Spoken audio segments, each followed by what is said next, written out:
Eh oui, bientôt 40 ans de décentralisation. En 1982, les lois de fer. Alors, dans cette compétition, quel rôle jouent les collectivités locales, notamment les conseils régionaux? Est-ce qu'ils disposent de moyens suffisants? Quel rôle pour l'État également? Ce que nous disait tout à l'heure le président de la Fédération française du bâtiment, vous l'avez probablement entendu, Olivier Saleron, les politiques publiques ne peuvent plus ignorer la multiplicité des situations dans les territoires. Or, disait-il, nous avons besoin d'adapter les outils.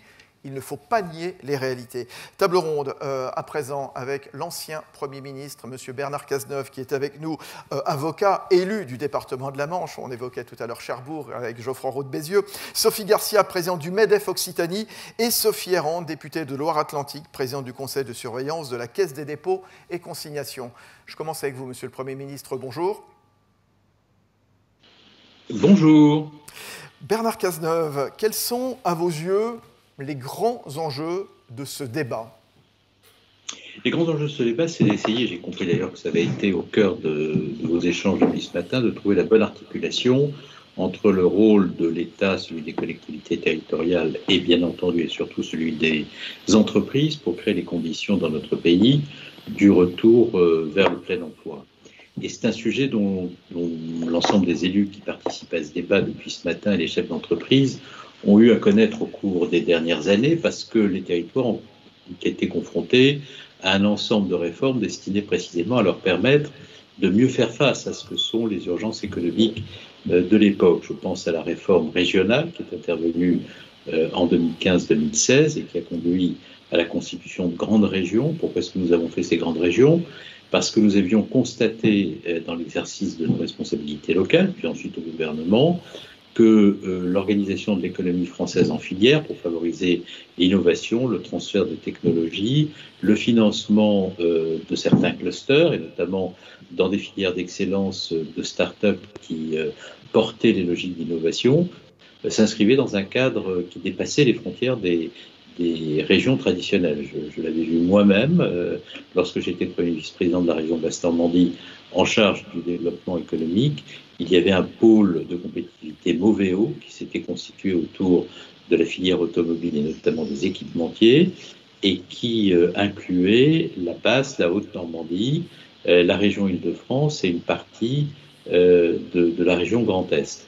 Et ce que nous avons souhaité à ce moment-là, c'est créer les conditions d'une carte régionale qui soit davantage adossée à ce qu'étaient les réalités économiques, et notamment la réalité des pôles de compétitivité, pour essayer, à partir des territoires, de reconstruire une politique industrielle dans un pays qui, comme vous l'avez souligné à l'instant, s'était fortement désindustrialisé. Et je crois personnellement beaucoup à la relation entre les régions reconfigurées dans leur périmètre, les métropoles, les entreprises organisées en filière, et l'État qui peut donner une impulsion, manifester une vision, mais dans une relation avec les collectivités territoriales repensées, parce que c'est à elles que doit appartenir l'initiative si on veut dynamiser le territoire national et surtout si on veut le réindustrialiser et faire en sorte que nous puissions retrouver le chemin du plein emploi. De ce point de vue, je ne peux que constater avec beaucoup d'espoir et de satisfaction que le rôle joué par les régions en matière de formation professionnelle et politique de l'emploi permet aujourd'hui que l'on prenne la question de l'apprentissage, la question de la formation tout au long de la vie, d'avoir des résultats et des performances sans doute plus grandes que ce que l'on pouvait constater au cours des dernières décennies. Alors, on l'a vu donc, eh bien, la notion de filière d'excellence, de réindustrialisation, de plan de formation et également, juste un mot, Bernard Cazeneuve, puisqu'il y a un instant, Jérôme Fourquet évoquait cette crise des Gilets jaunes. Quelle politique énergétique, justement, cette crise des Gilets jaunes a été la manifestation, quelque part, d'un sentiment de relégation, de déclassement? Comment accompagner cette politique, cette transition énergétique? Un petit mot sur la crise des Gilets jaunes. Je n'ai pas participé à la partie du débat qui traitait de cette question, mais la crise des Gilets jaunes, elle me paraît être à la confluence de trois enjeux fondamentaux. Le premier, c'est celui du sentiment des inégalités qui se creusent et de l'impossibilité pour ceux qui sont victimes du sentiment de relégation de connaître pour leurs propres enfants la possibilité du progrès, ce qui a fait la cohésion, l'unité, l'indivisibilité de la République depuis les 30 Glorieuses, c'est la possibilité que chaque famille croyait possible d'un progrès pour ses propres enfants. Le sentiment de relégation rend cela beaucoup plus difficile. Deuxième élément qui rejoint d'ailleurs cette première constatation, c'est le sentiment d'une inégalité territoriale qui se creuse au détriment notamment des villes moyennes. Nous avons en France, et ça beaucoup d'études l'ont montré, Jean Fourquet l'a montré aussi, dans des villes moyennes où notamment l'urbanisme commercial aboutit année après année à une désertification des centres-villes, à un processus d'acculturation, de déshumanisation qui a sans doute précipité la crise. Et puis il y a un troisième élément qui est celui des infrastructures de transport, de l'accès à la mobilité, qui est un phénomène, à mon avis, très important et très déterminant dans le déclenchement de cette crise. Si vous dites à ceux qui ne sont desservis par aucun moyen de transport, notamment ferroviaire, et qui vivent dans ces villes moyennes, qui ne pourront plus utiliser leur voiture pour se rendre au travail dans des conditions qui garantissent la fluidité et la souplesse de leur déplacement, alors vous créez les conditions, lorsque tout cela se juxtapose, de la révolte. Donc pour moi, la crise des Gilets jaunes, c'est un précipité de raisons qui vont du sentiment des inégalités sociales au sentiment de relégation territoriale jusqu'au sentiment aussi de perte de possibilité d'accès aux services publics, c'est-à-dire d'inégalité devant les services publics. Et je pense que face à ce phénomène, il y a bien entendu des mesures politiques à prendre, je dirais même des comportements politiques à faire prévaloir qui doivent mettre la sincérité, l'écoute des citoyens, la participation des citoyens à la décision politique au cœur de la gouvernance. Il ne s'agit pas de faire un grand débat et de ne rien faire des demandes exprimées par les citoyens après qu'il ait lieu. Il faut que la concertation soit permanente et que nous parvenions à trouver des modalités de gouvernance qui associent davantage les citoyens à la gestion des territoires. Alors justement, jusqu'où aller en termes de décentralisation, Monsieur le Premier ministre? Je pense que d'abord, il faut conduire, je ne sais pas ce que vous avez dit Xavier Bertrand sur ce sujet, je regrette d'ailleurs de ne pas avoir pu l'entendre, mais il faut aller très vite, beaucoup plus loin dans la déconcentration. Je pense qu'avant d'engager une nouvelle politique de décentralisation, il faut engager une politique très volontariste de déconcentration. C'est-à-dire. Alors pour vous résumer en effet ce que disait Xavier Bertrand, c'est lui, il compte beaucoup sur les préfets, le rôle des préfets justement dans cet accompagnement économique, beaucoup plus que les directeurs d'administration centrale. Il dit les préfets, ils connaissent leur territoire, ils connaissent mieux que quiconque les entreprises et eux, ils seront à même justement de participer au milieu avec une table de décideurs, etc., d'élus, de chefs d'entreprise, de l'accompagnement. C'est ce que vous pensez aussi ? Oui, c'est un point de convergence entre Xavier Bertrand et moi qui arrive vraisemblablement du fait que nous connaissons du territoire pour y avoir exercé quelques responsabilités. Je crois, été ministre de l'Intérieur, donc je me suis beaucoup appuyé lorsque le pays a été confronté à des crises majeures sur les préfets. Et lorsque nous avons fait la grande réforme régionale, j'avais lancé à travers le programme Préfecture Nouvelle Génération un plan de déconcentration et de modernisation de l'administration préfectorale très important qui visait à réorganiser l'administration de l'État au plan départemental. Parce que quand nous avions décidé de mettre en place de grandes régions donnant l'impulsion sur le plan économique en matière d'investissement, d'infrastructure, de relations avec les entreprises, la contrepartie, c'était qu'il fallait que l'État déconcentré soit un État de proximité, et c'était au plan départemental que l'État pouvait le mieux possible assurer la relation entre les métropoles, les villes moyennes, le milieu rural et les grandes régions. Et ce plan préfecture de nouvelle génération, il reposait sur une idée très simple. Si on veut maîtriser la dépense publique, et il le faudra, quoi qu'il arrive, parce qu'on ne peut pas, quoi qu'il arrive, rester trop longtemps dans le quoi qu'il en coûte sans que ça ait des conséquences importantes sur la possibilité de l'économie de se dynamiser. Si on veut maîtriser les dépenses publiques, il faut moderniser l'administration de telle sorte à ce que la dépense publique soit maîtrisée sans perte de substance du service public. Le plan préfecture nouvelle génération, par une réforme des modalités d'attribution des titres d'identité, permettait de dégager par une modernisation des services à peu près 4000 emplois. Je faisais un effort de réduction des effectifs d'à peu près 1500, ce qui était au-delà de ce que me demandait le ministère du Budget pour atteindre les objectifs de déficit. Et le solde, je l'utilisais pour recréer des services publics en liaison avec les collectivités locales, mais les services publics de l'État, dans les préfectures, parce que la perte de substance de l'administration déconcentrée de l'État dans les territoires est l'une des causes, pas la seule, du processus de révolte auquel le pays a été confronté. Et je ne sais pas ce qui est advenu de cette réforme préfecture nouvelle génération, mais j'espère qu'elle se poursuit, parce que c'est une réforme qui suscitait une forte adhésion des préfets, une forte adhésion des administrations déconcentrées, une forte adhésion des élus qui voyaient la possibilité pour le tissu des administrations déconcentrées de se conforter et par conséquent la possibilité pour eux d'avoir des interlocuteurs. Et c'était une bonne manière aussi de stopper la montée du populisme qui résulte d'une désespérance face à la possibilité d'avoir accès aux services publics. Je vais vous redonner la parole dans un instant, Monsieur le Premier ministre. Vous nous direz jusqu'où l'État doit aller, quel doit être le rôle de l'État. On va donner la parole à présent, on va aller à Toulouse, retrouver Sophie Garcia. Bonjour Sophie Garcia. Est-ce qu'elle est là? Bonjour, voilà, juste... Oui, je vous entends, très bien. Juste le temps de vous rejoindre. Oui, présidente du MEDEF Occitanie et à la tête de votre entreprise, s'appelle PSL, spécialisée dans la sécurité incendie.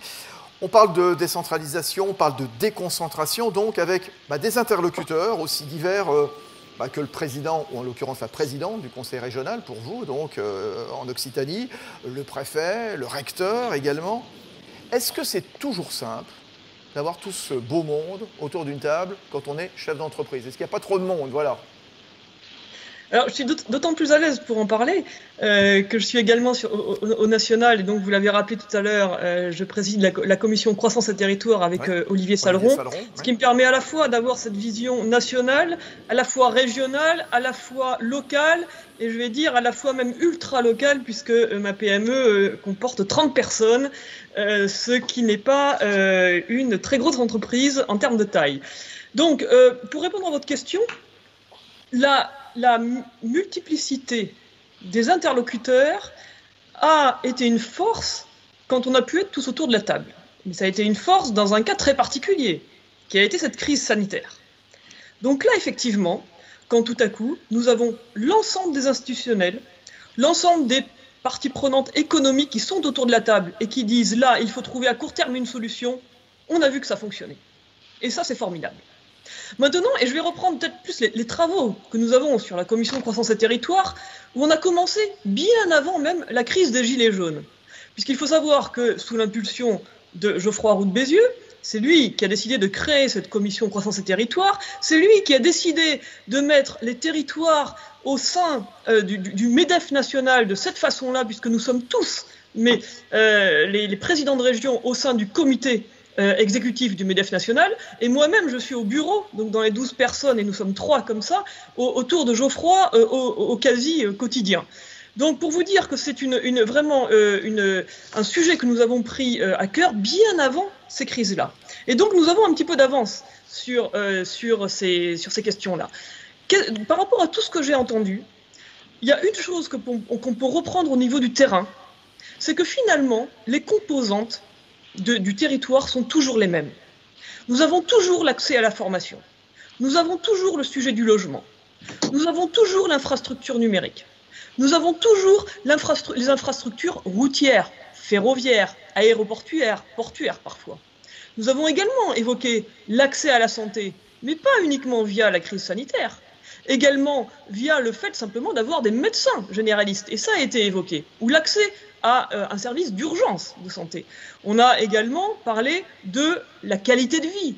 Et là, on a la culture. Il faut bien avoir un cinéma, ne serait-ce qu'un bowling pour que les jeunes puissent vivre également et être bien en territoire. Et puis, la fiscalité, peut-être plus pour l'attractivité des entreprises qui veulent s'installer. On l'a vu, Sophie Garcia. Donc, c'est vrai, vous avez raison de rappeler toutes ces compétences, la santé, la culture, etc. Mais à qui on parle, justement? À qui on s'adresse? C'est ça. C'est exactement ça. Pourquoi je vous rappelle, et je fais cette introduction peut-être un petit peu longue, mais pour vous expliquer que quand on est autour de la table, on a bien tous ces sujets qui sont sur la table. Et que si on les prend indépendamment, on se trompe. Si on traite l'emploi sans se demander qu'est-ce qui se passe au niveau du logement, si on peut loger les gens, on se trompe. Si on parle du numérique, sans se demander s'il y a une attractivité territoriale à cet endroit-là, on se trompe. Donc quand on est tous autour de la table, oui, on est capable d'avancer. Et c'est là où, oui, il y a beaucoup trop d'interlocuteurs.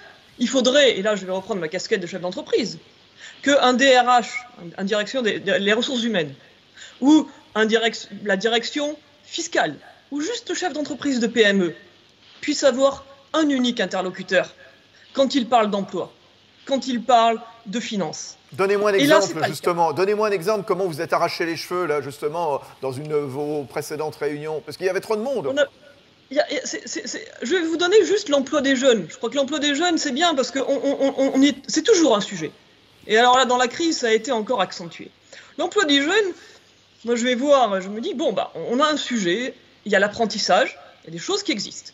Il y a le problème des stages de troisième, qui continuent à exister, des stages d'une façon générale, de l'emploi, des moins de 25 ans. Et on sait que c'est un sujet majeur. Alors je commence à regarder à qui je vais m'adresser. Alors je regarde l'apprentissage, mais j'ai la région, qui a une plateforme depuis longtemps, qui s'appelle l'ANI.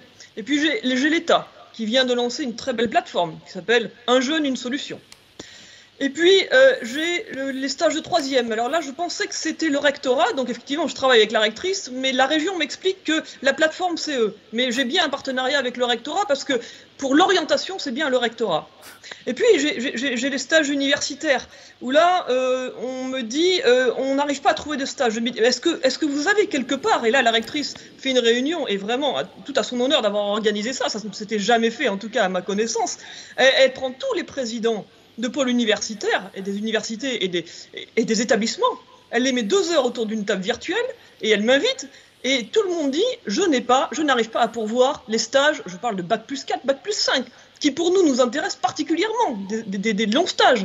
Donc, et personne, et vous savez ce que on a reçu il y a 3 jours, on a reçu, parce que j'ai demandé, j'ai dit au service du rectorat, est-ce que vous êtes capable de compiler tout ça? Moi, je vous mets à disposition les 25 000 entreprises que je représente en Occitanie, pour faire simple. Et on va diffuser ces annonces.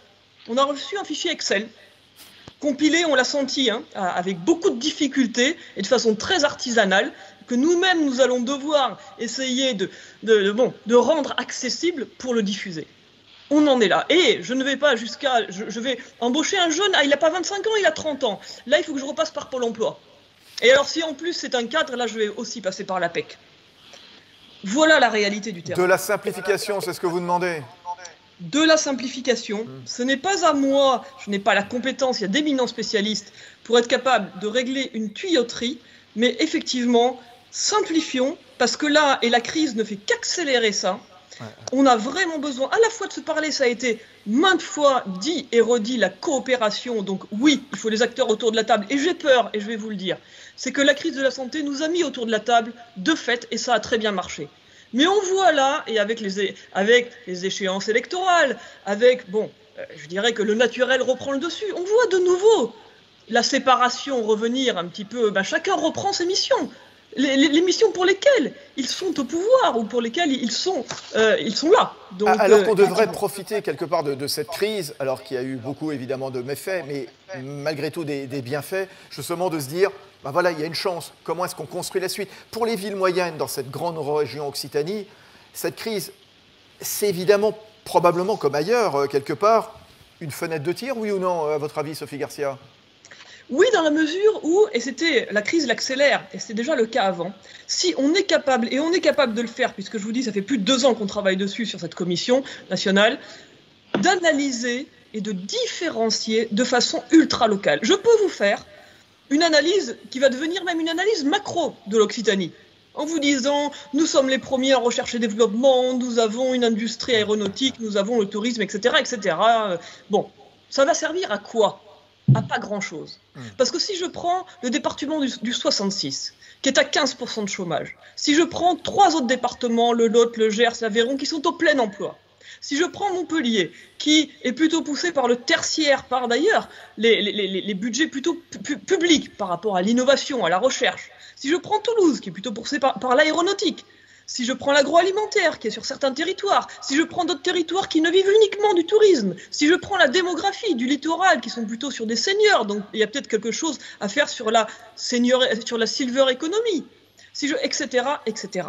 C'est-à-dire que même l'Occitanie, et je parle juste d'une région, si je ne suis pas capable, et on est capable de le faire, d'avoir une analyse locale, alors je ne vais pas savoir mettre en place les actions précises qu'il faut.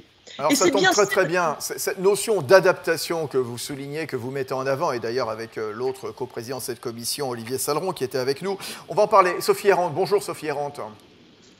Bonjour Monsieur Jeudi, bonjour aux interlocuteurs qui sont avec moi, bonjour Bernard, bonjour Sophie. Sophie Errante, triple ou quadruple casquette, députée de Loire-Atlantique, présidente du conseil de surveillance de la Caisse des dépôts et consignations, chef d'entreprise et puis ancienne maire de la Chapelle-Lin, on est à 18 km de Nantes. Tiens, justement, cette notion d'adaptation, justement, on est en plein au cœur, quelque part, de l'action de la Caisse des dépôts et notamment sa filiale de la Banque des Territoires avec son programme Cœur de Ville. C'est ça, c'est vraiment ciblé au plus juste.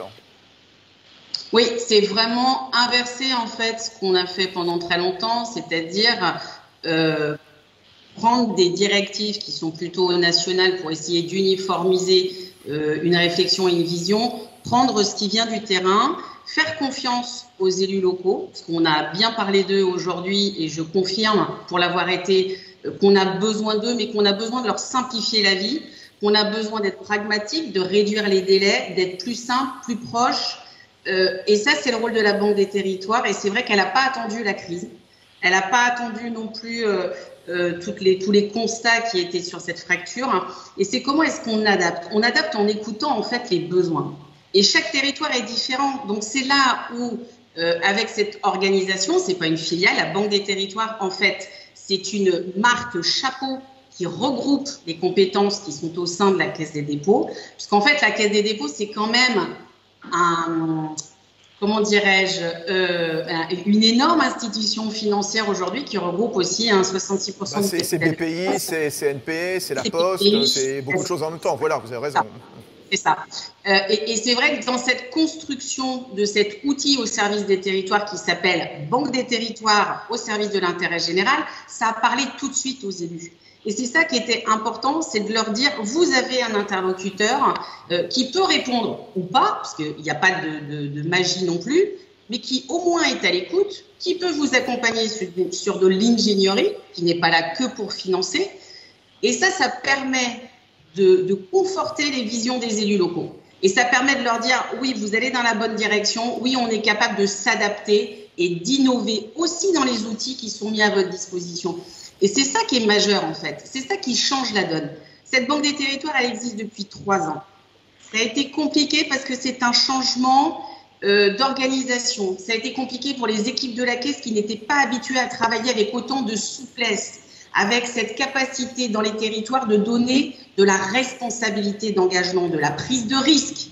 Donc, évidemment, moi, en tant que présidente de la commission de surveillance, notre souci, évidemment, c'est de garantir que chaque épargnant qui pose 1 euro sur ses livrets réglementés d'épargne permette effectivement de faire de l'action dans les territoires, mais soit garanti aussi que cet argent est bien utilisé. Et je vous confirme, c'est très efficace. Alors, Sophie Errante, on a bien compris cette notion d'adaptabilité, quelque part, de facilitateur, de décloisonner finalement les services, inverser l'approche, voilà, taper vraiment là où il faut agir clairement. Jusqu'où doit aller la décentralisation? Question que je posais il y a un instant à l'ancien Premier ministre, qu'on va retrouver dans un instant, vous pourrez dialoguer l'un et l'autre, bien sûr. Le rôle de l'État, c'est quoi aussi? Est-ce que ce n'est pas d'assurer une égalité de traitement entre chacun et chacune sur les territoires pour éviter que finalement on soit mieux traité dans un département qu'un autre? Ça, c'est clair qu'on doit garantir l'égalité des chances, l'égalité d'accès aux droits. Mais on doit aussi accompagner la différenciation. Ce qui est important aussi, c'est qu'on n'a pas d'uniformisation. Tous les territoires ne se ressemblent pas. Chaque citoyen est différent et dans sa vie et dans son histoire. Les territoires sont différents. On a parlé que de ça ce matin. C'était passionnant. Chaque territoire a une histoire. Comment est-ce qu'on s'adapte pour l'accompagner dans l'histoire qu'il est en train de construire? Là où c'est important par rapport à l'État, Et par rapport à la décentralisation, pour moi, on ne peut pas faire que de la décentralisation. Et je reviens à ce que disait Bernard tout à l'heure. La déconcentration, c'est très important. Et je vais reprendre les propos de Xavier Bertrand, puisque dans le projet de loi 4D que je défends, dans ce projet de loi, on parle bien de la responsabilité des préfets, qui sont les entrepreneurs de l'État et qui doivent garantir justement qu'on applique des règles d'égalité, d'équité de traitement entre les territoires, qu'il n'y ait pas des territoires mieux traités que d'autres. Et en tant que maire d'une petite commune de 3200 habitants, j'ai été très heureuse de pouvoir travailler aussi à créer un cœur de bourg. C'était important de sortir d'un territoire qui était en déshérence, alors que je suis à 18 km de Nantes. Donc, tous ces sujets font que quand on vient chercher de l'accompagnement de l'État, aujourd'hui, on doit être en capacité de simplifier, ça on l'a dit, mais aussi de changer d'approche de l'action publique. Cette simplification-là, elle doit être garantie par les préfets. Et ça, je pense que c'est là aussi où on a cette réorganisation. Donc, je confirme, oui, les préfectures se modernisent, elles se réorganisent. Et on voit déjà les effets quand même de ces changements. Je vous redonne la parole dans un instant. Vous allez pouvoir dialoguer là, l'un et l'autre. Je reviens vers vous, Monsieur le Premier ministre, toujours en ligne. Il est là, Monsieur Bernard Cazeneuve.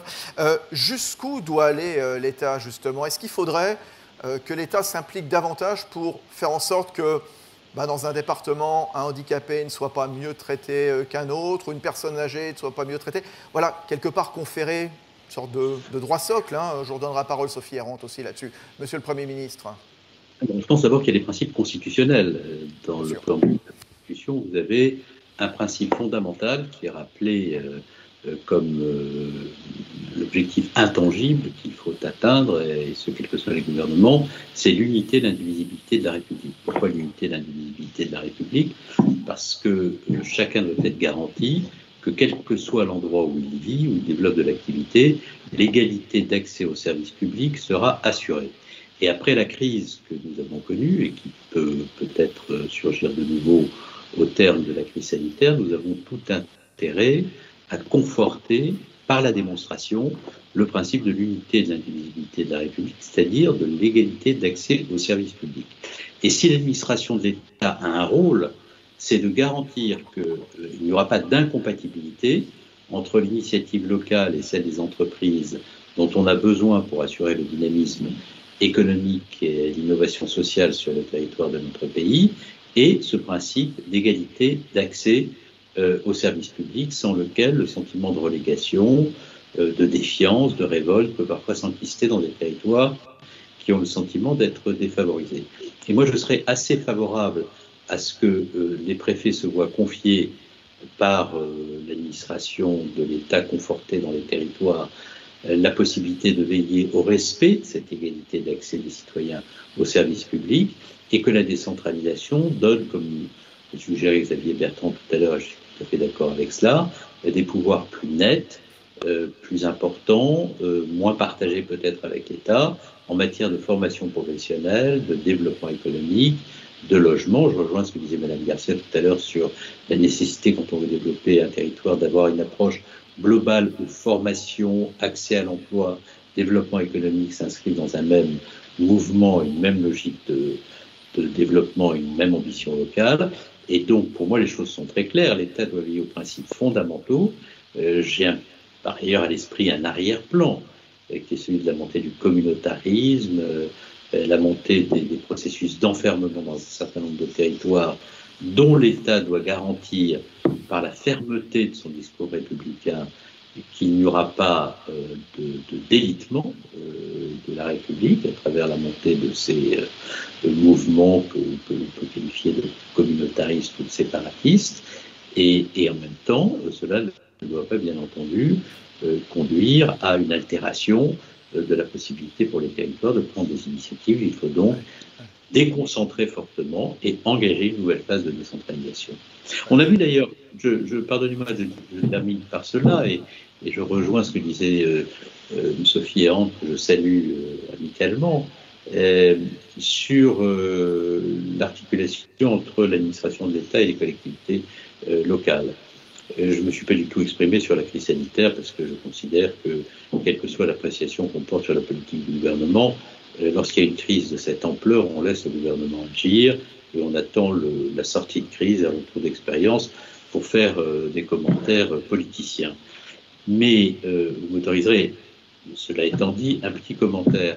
Je pense que si le ministère de l'Intérieur avait davantage pris la main sur l'organisation de l'État déconcentré dans les territoires, en faisant des préfets des véritables chefs de file de l'organisation de l'État et des territoires dans l'ensemble de leurs composantes face à la crise sanitaire, nous aurions eu moins de problèmes logistiques, accusé moins de retard et sans doute eu une politique publique davantage lisible de la part des citoyens.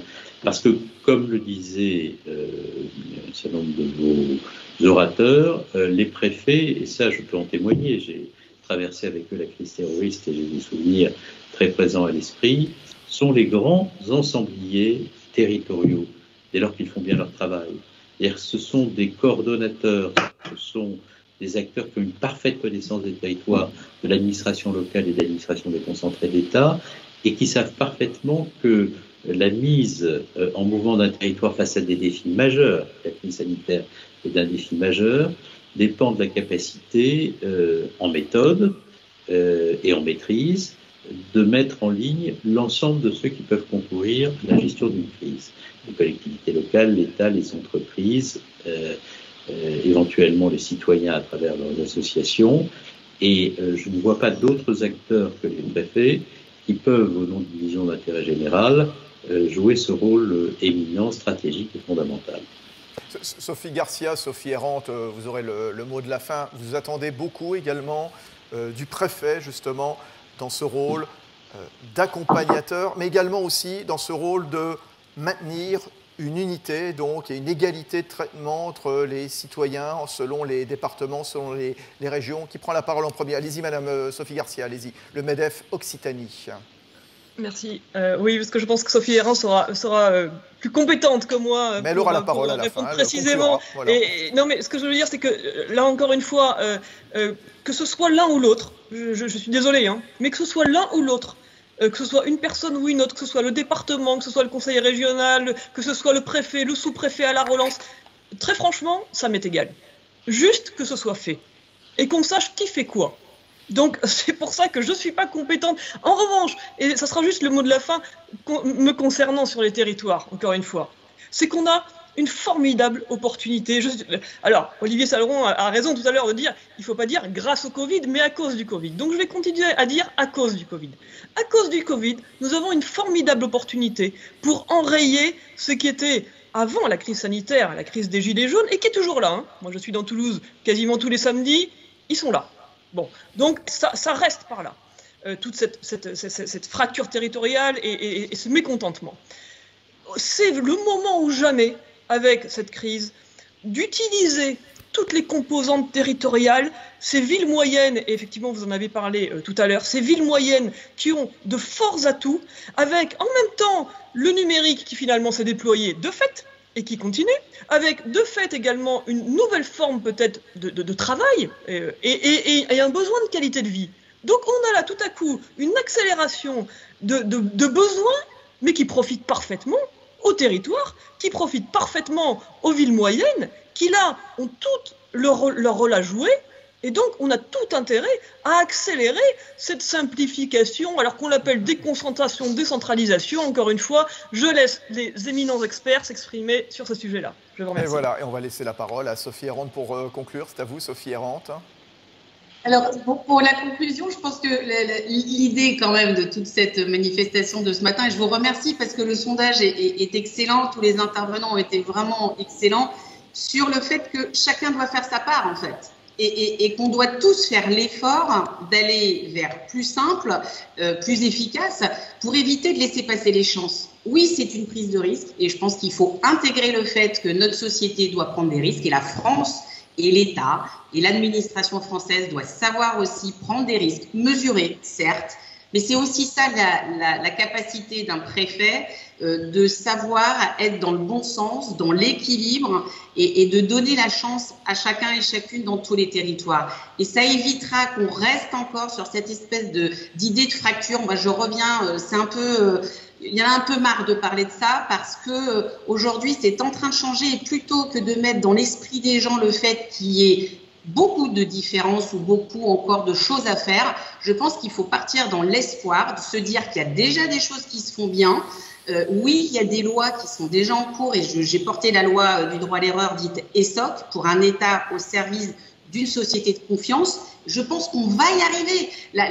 Les mentalités changent, y compris au sein de l'État français, y compris au sein des différentes fonctions et des différentes directions. Mais ça prend un petit peu de temps. Maintenant, comment est-ce qu'on accélère ? Je ne pense pas qu'un projet de loi, même s'il est très intéressant, et je défends bien évidemment 4D, mais on n'a pas ce temps-là devant nous. On en a pour 1 an, 2 ans à construire en tout cas voter cette loi, et on a des échéances présidentielles au milieu du gué. Très sincèrement, je pense qu'aujourd'hui, c'est plutôt le fait de mettre déjà en œuvre ce qui existe et que chacun prenne sa part. Parce que si chacun prenait vraiment sa part, je pense qu'on irait déjà beaucoup plus vite.